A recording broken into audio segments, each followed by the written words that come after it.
É uma alegria estar aqui nessa semana tão especial, né?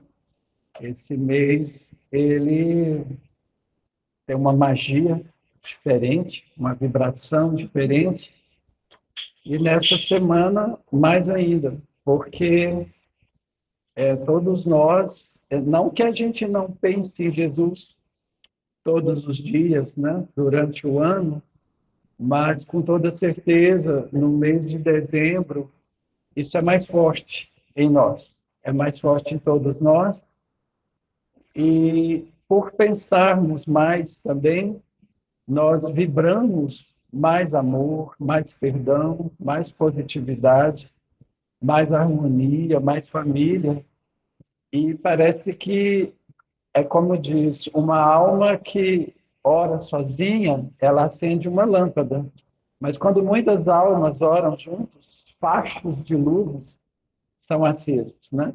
E isso explica por que o mês de dezembro é um mês tão bom, um mês tão agradável, e faz com que a gente se sinta melhor, mais solidário. Nós, no nosso coletivo, na nossa coletividade, com os nossos pensamentos, nós mudamos também a aura do planeta, do país, principalmente os países cristãos, que pensam mais nessa época. Esse assunto ele tem várias abordagens, mas hoje eu quero lembrar de um dos pedidos de Jesus para nós, que foi: brilhe vossa luz diante dos homens, por meio de vossas obras, para que os homens as vejam e glorifiquem a vosso Pai que está nos céus. Rezam as Escrituras que, quando foi para Jesus estar aqui entre nós, né? Todos nós conhecemos bem essa história. Ele escolheu nascer num lugar humilde, numa manjedoura, um lugar simples, em meio à natureza. E havia nas adjacências ali, um pouco distante talvez, três homens nobres, considerados reis magos, e eles tinham um interesse muito grande em conhecer o Salvador, em ver Jesus. Jesus era esperado, né? Os profetas bíblicos, muitos deles falavam que viria o Messias para salvar o mundo. Então, segundo as contas que eles fizeram lá, o Messias havia chegado. E os três, por ter essa sabedoria, essa sapiência, se reuniram porque eles queriam ver Jesus, queriam ver o menino Jesus. E partiram. Na dificuldade deles, mas aqueles homens bem intencionados, de bom coração, cheios de fé, olharam para o céu e eis que eles viram uma luz imensa passando. E eles se deixaram, então, conduzir por aquela luz, e a luz os levou aonde estava ali a criança. Lá eles ficaram maravilhados, porque havia ali naquele lugar simples, entre os animais, numa estrebaria, fachos de luzes imensos. Aquela luz, aquela claridade que tocava a alma, que tocava o coração. Talvez por isso começou a cultura da luz nessas épocas. Chega dezembro, nós fazemos as nossas árvores, colocamos lá as nossas luzes, as cidades se enfeitam de luzes e fazem verdadeiros espetáculos, as que podem, multicoloridos, trazendo luz. E é uma luz que encanta os nossos olhos, porque nos remete a Jesus. Mas hoje a gente quer falar de uma luz que não é externa, não é de fora, é dessa luz que está dentro de nós. A gente precisa também mantê-la acesa. Seguindo aí o conselho de Jesus: brilhe vossa luz através das boas obras. Essa é a expectativa de Jesus. Quando chega dezembro, nós também renovamos os nossos planos, nossas expectativas, querendo um mundo melhor. Nós desejamos que as pessoas sejam mais felizes, desejamos coisas boas e desejamos aí um mundo melhor. Mas como fazer para que esse mundo seja melhor? Jesus espera que nós façamos a nossa parte. A gente sempre pede para Jesus que nos ajude, que nos auxilie, e ele pronto nos atende. Mas Jesus aguarda também que nesse processo de iluminação do nosso planeta, que nós também possamos, então, acender a nossa luz, através do trabalho, através da nossa mudança interior, através da prática constante do amor em ação. E hoje a gente quer falar disso, dessa expectativa que Jesus tem em relação a nós. Ele não dispensa a nossa participação. Eu quero começar aqui lembrando uma passagem bíblica que todos nós conhecemos. Existem umas histórias que às vezes a pessoa nem lê, mas ela vai passando de geração para geração e todo mundo acaba que conhece, né? Que é aquela famosa chegada de Paulo, né? Saulo até então, de Tarso em Damasco, né? Ele ali defendendo ali o judaísmo, achando que ele estava corretíssimo na defesa dele, foi atrás de um líder cristão, porque ele estava com a consciência tão pesada, tão difícil devido ao problema do apedrejamento de Estevão, e ele estava meio que à procura de um culpado ali, e foi atrás de um cristão chamado Ananias, que estava na cidade de Damasco. Ele queria prendê-lo, julgá-lo e condená-lo. E a condenação naquele tempo era o apedrejamento.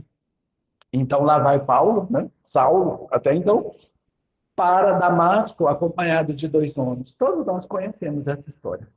Ao chegar nas adjacências de Damasco, ali na entrada, uma região limpa, muito arenosa, conta-se que era meio-dia. E nós sabemos que ao meio-dia o sol brilha intensamente. Então, havia ali uma claridade muito grande.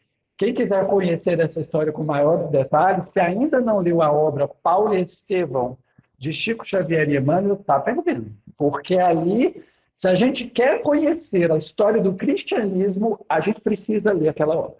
Porque ali está na riqueza de detalhes, né? Então, era uma luz intensa do sol, porque era meio-dia, era uma região de deserto, uma luz, o próprio sol nos ofuscava. Mas eis que Saulo, chegando ali, uma luz maior que aquela, maior que a luz do sol ao meio-dia, veio se aproximando dele. Uma luz imensa, intensa, que chamou a sua atenção, não apenas pela claridade, mas pela energia amorosa que surgia dela. Era o próprio Cristo vindo ao encontro de Saulo. Imaginemos que condição que ele ficou, com aquela luz mais forte que o sol e com uma energia amorosa. Ele se sentiu ofuscado, confuso, e conta-se que ele chegou a cair do cavalo e que ele estava galopando e cego.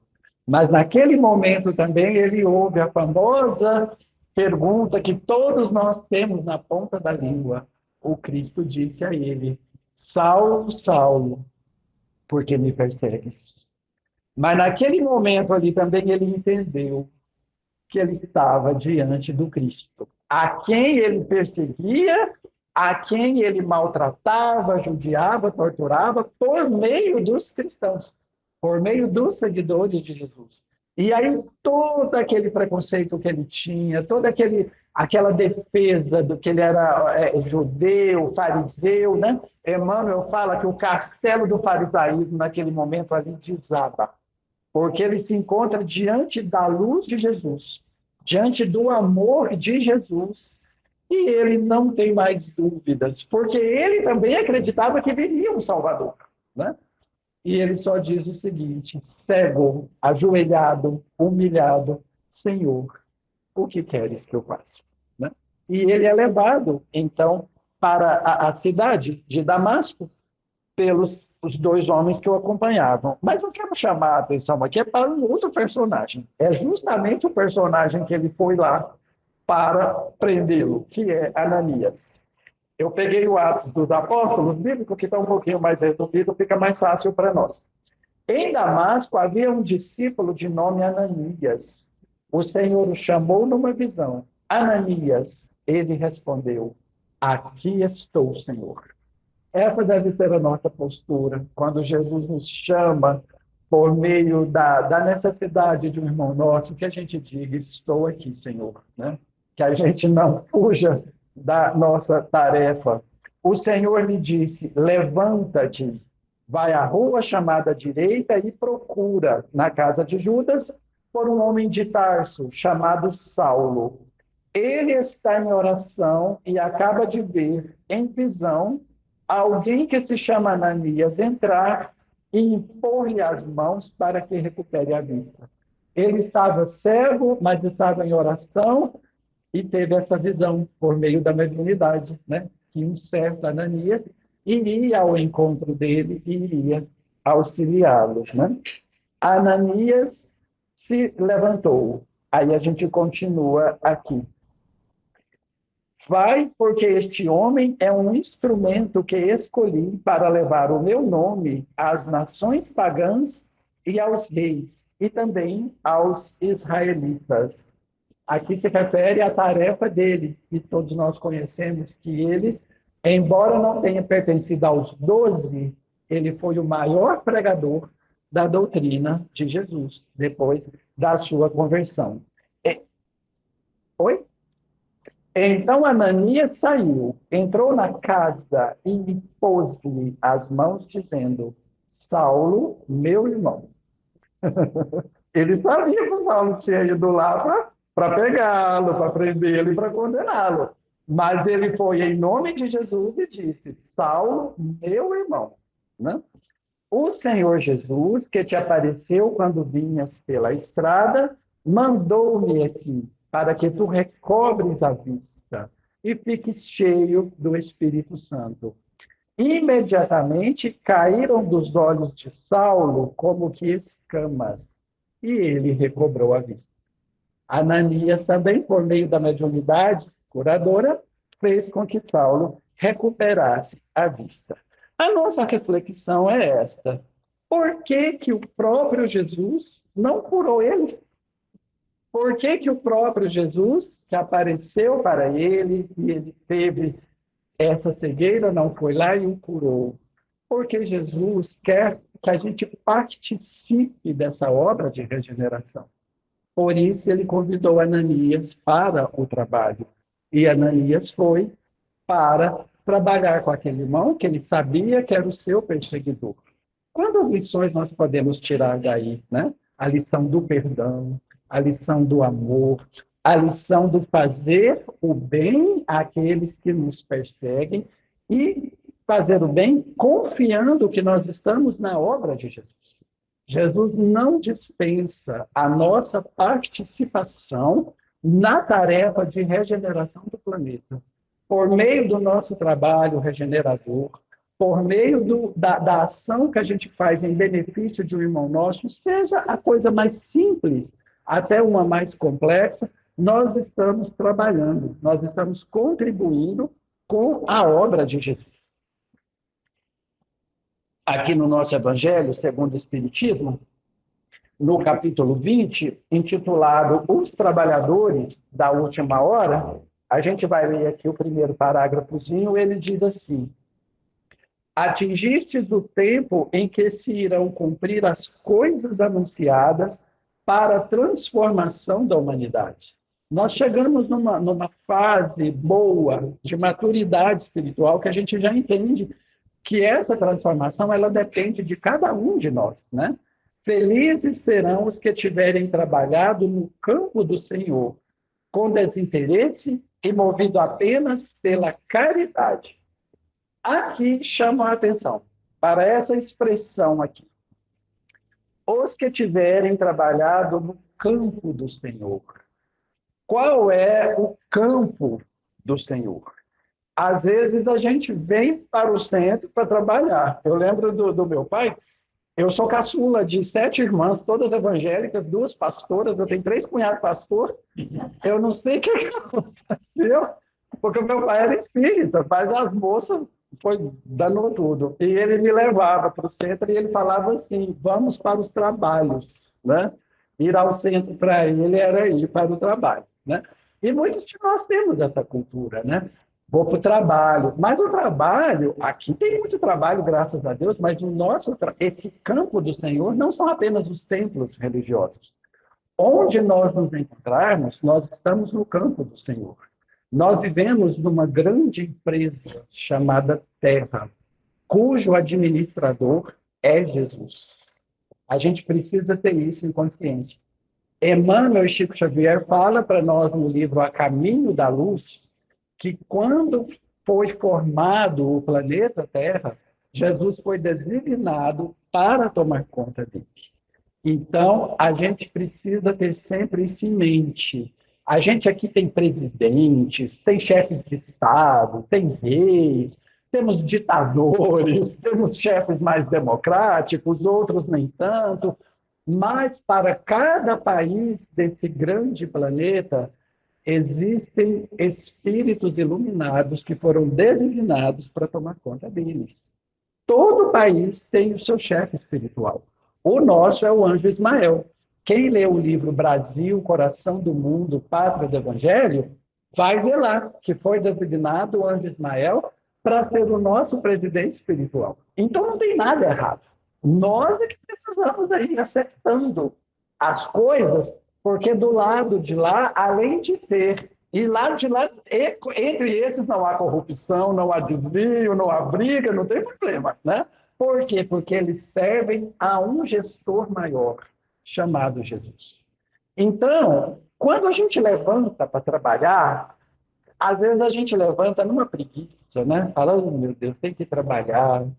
Às vezes a gente lembra dos nossos chefes, né? Nossos coordenadores.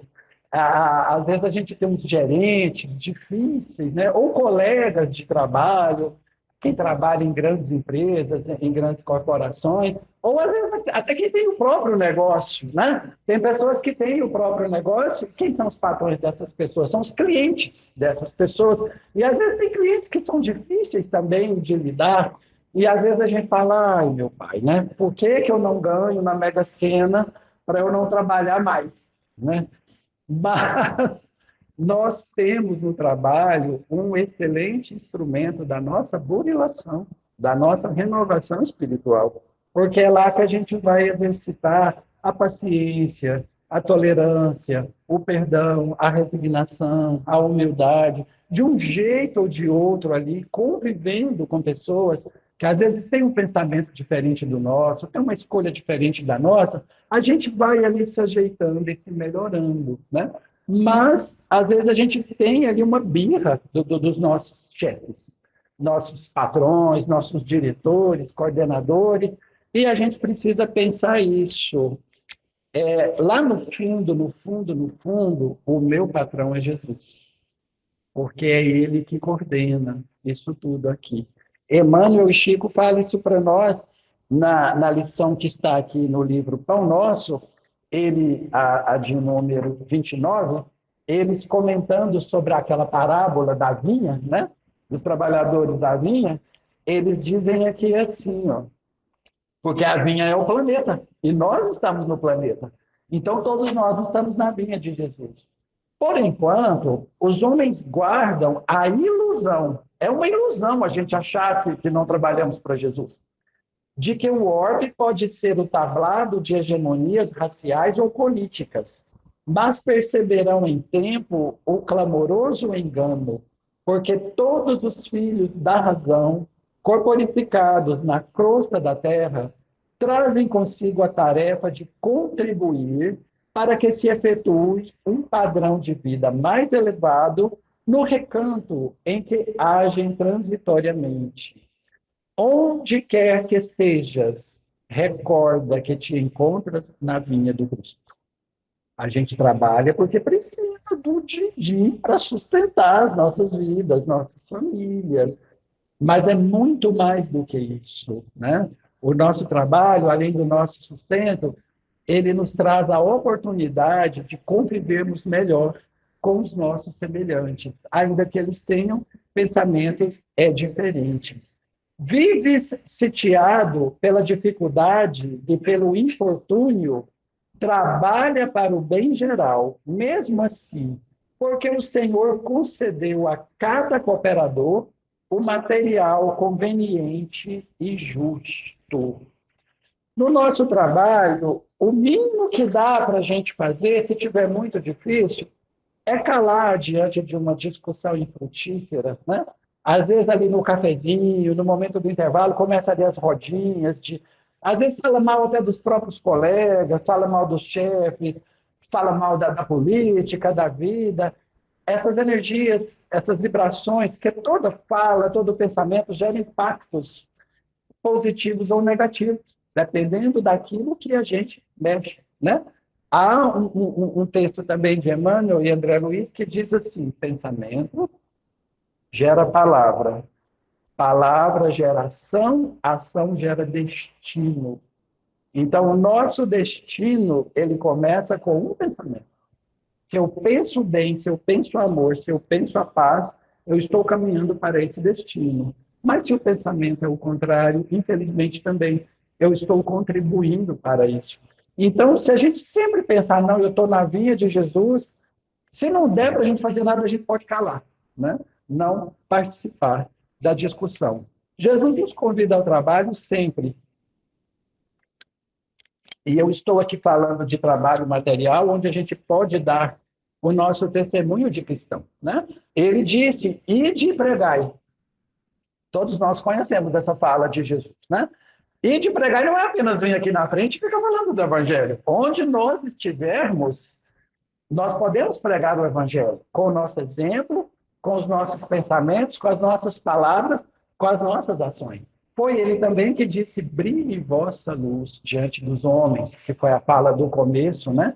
Para que eles vejam as vossas boas obras e glorifiquem a vosso Pai que está nos céus.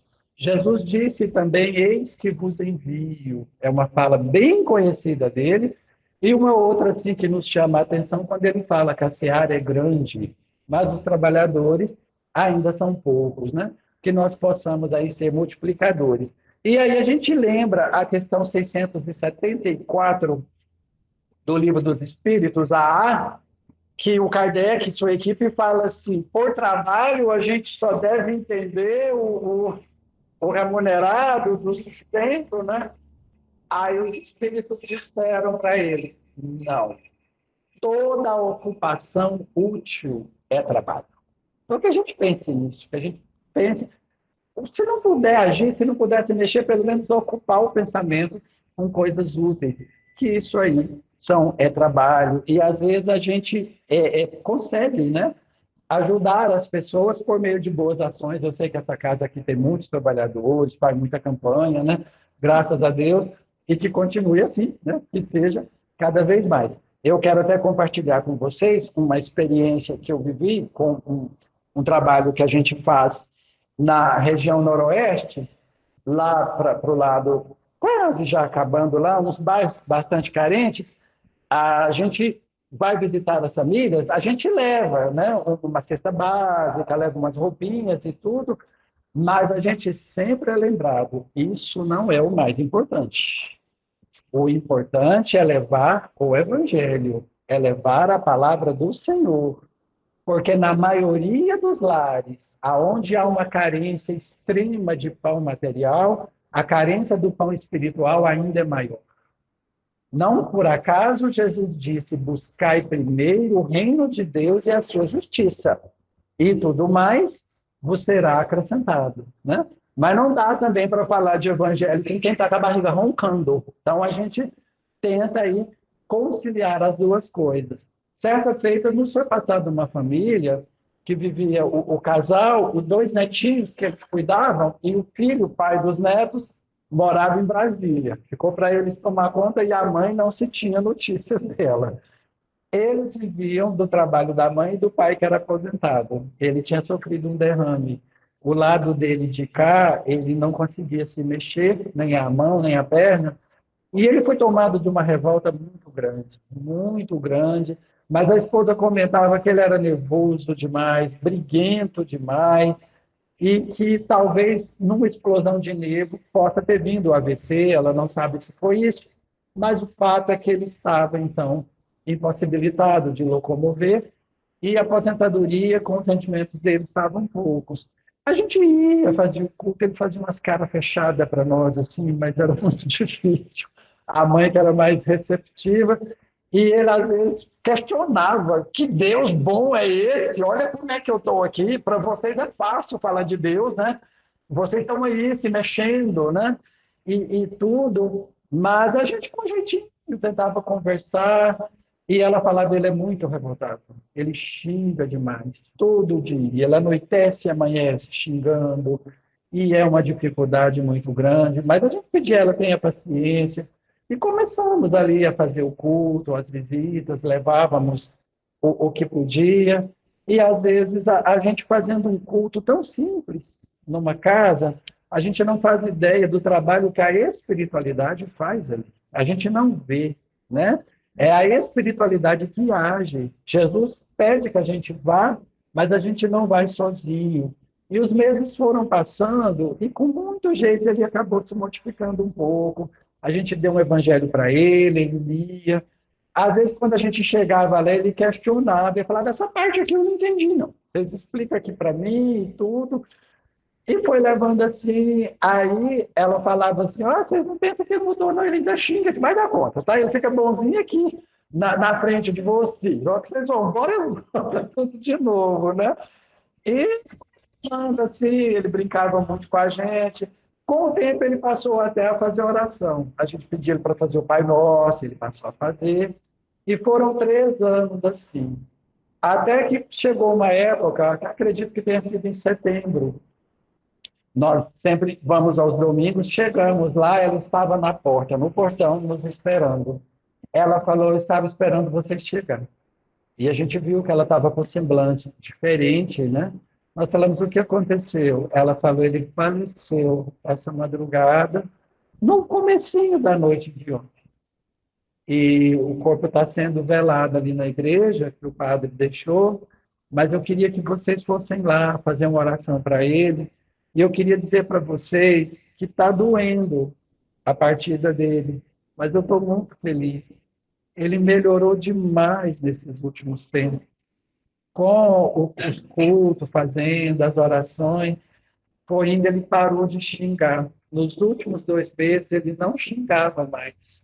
Ele estava mais leve, mais feliz, já falava mais de Deus. A gente ia deitar, ele fazia oração. Ele mudou muito. E essa semana mesmo ele estava lembrando de vocês. Ele falou: domingo o pessoal vem, né, para a gente fazer a oração, para a gente fazer o culto. Então, ele desencarnou melhor, né? E aí ela nos convidou e foi isso que a gente ficou pensando. Que bom que ele desencarnou melhor, mais resignado, mais tranquilo, com menos rancor no coração, porque isso tudo é bom. Então a gente vê como que o Evangelho transforma as pessoas, né? Trazendo aí para esse exemplo que a gente está falando, que Jesus nos convida ao trabalho, nessa convivência nós vamos ajudando uns aos outros. E ele acabou também que acabou passando uma lição muito grande para nós, né? Para a gente dar valor também no que tem. E aí a gente acredita que foi para ele um desencarne melhor, né? Porque o Divaldo até tem uma piadinha que o Divaldo fala assim: morrer é fácil, porque morrer todo mundo morre. Desencarnar é que é difícil, certo? Por quê? Porque dependendo da nossa conduta, da nossa vibração, do nosso pensamento, é que vai dar o processo do lado de lá. Quem estará nos aguardando do lado de lá para nos auxiliar nesse processo de desvencilhar aí, né, do corpo físico? Então, quanto mais em paz, quanto mais com serenidade, quanto mais com o coração tranquilo, com menos rancor, com menos mágoa, com menos decepção, a gente desencarnar, muito melhor para nós, né? As almas que desencarnam no processo de mágoa, de ressentimento, de rancor, ou até num processo de vício, ou ainda aquelas almas que nem acreditam na continuidade da vida após a morte, elas provavelmente podem ter um desencarne muito difícil, né? Nós sabemos que isso depende da conduta da pessoa, né? Tem muita gente que é ateu e é melhor do que nós, né? Tem um coração bom e tudo mais. Isso tudo é olhado. Mas alguns, infelizmente, vivendo muito no materialismo também, acaba que tem um processo doloroso no encarne. Mas aí a gente agradeceu muito a Deus, da forma, né, como ele veio a óbito. Então, meus irmãos, retomando a nossa conversa inicial, que todos nós possamos ter uma árvore de Natal interna dentro de nós, né? Brilhando a nossa luz por meio das boas obras. Eu quero relembrar aqui rapidinho, é uma passagem de Tiago, que todo mundo conhece também, mas ela combina muito com o que a gente está falando hoje, que está no capítulo 2 do livro de Tiago, que ele diz assim: a fé verdadeira, ela se mostra na prática, né? Meus irmãos, que adianta alguém dizer que tem fé quando não tem as obras? A fé seria capaz de salvá-lo? Imaginai que um irmão ou uma irmã não tem o que vestir e que lhes falta comida de cada dia. Se então algum de vós disser a eles: ide, vai em paz, aquecei-vos, e comei à vontade, sem lhes dar o necessário para o corpo, que adianta isso? Né? A gente vê que o problema da falta do alimento, do agasalho, né? É de muito tempo. E nós ainda não resolvemos essa questão. Né? Voltando ao Divaldo, ele fala que essa questão de assistência é dever das nossas autoridades, daqueles que nos governam, daqueles que nos regem. Mas enquanto eles não resolvem isso, é dever do cristão estender a mão para o seu irmão. Aquele que puder ajudar, ajudar um pouquinho. E Tiago termina assim: assim como o corpo sem o espírito é morto, assim também a fé sem as obras é morta. Né? Todos nós conhecemos aí esta passagem de Tiago. Então, nesta semana, que é tão bonita, que é de confraternização, que a gente quer abraçar mais do que abraça, quer beijar mais, quer tá em família, quer estar com os amigos, né? Que a gente possa brilhar a nossa luz e oferecer esse presente para Jesus, né? Perdoando, amando, solidarizando e fazendo o que nós pudermos para o nosso semelhante, né? Jesus não exige de nós sacrifício, é aquilo que está ao nosso alcance. Às vezes, um bom dia que a gente dá para um irmão na rua, um sorriso, vale bem para o dia dele. Eu estou lendo um livro de uma psicóloga alemã e ela no livro lá, teve um momento lá que ela foi falar dessa questão da empatia, da benevolência. Eu lembrei até da questão 886 do Livro dos Espíritos. Ela diz assim que os norte-americanos eles têm mais facilidade, espontaneidade para elogiar, que eles não têm vergonha de ver um desconhecido na rua e falar: gostei do seu vestido, bonito, né? Fala que nós aqui do Sul somos mais de abraçar, mais de sorrir, né? Mais de cumprimentar. E aí ela faz uma crítica a eles. Ela fala que os alemães são muito severos, muito tímidos, fechados, e que isso não é bom. Né? Que às vezes nós podemos iluminar o dia de um desconhecido dando um sorriso. Então que a gente não tenha vergonha, né? De pensar o bem, vibrar o bem, desejar o bem, fazer o melhor que pudermos. Se pudermos dar aí uma doação, uma cesta básica, uma ajuda, doemos. Se não, uma prece, um bom pensamento, uma boa vibração, isso também ajuda.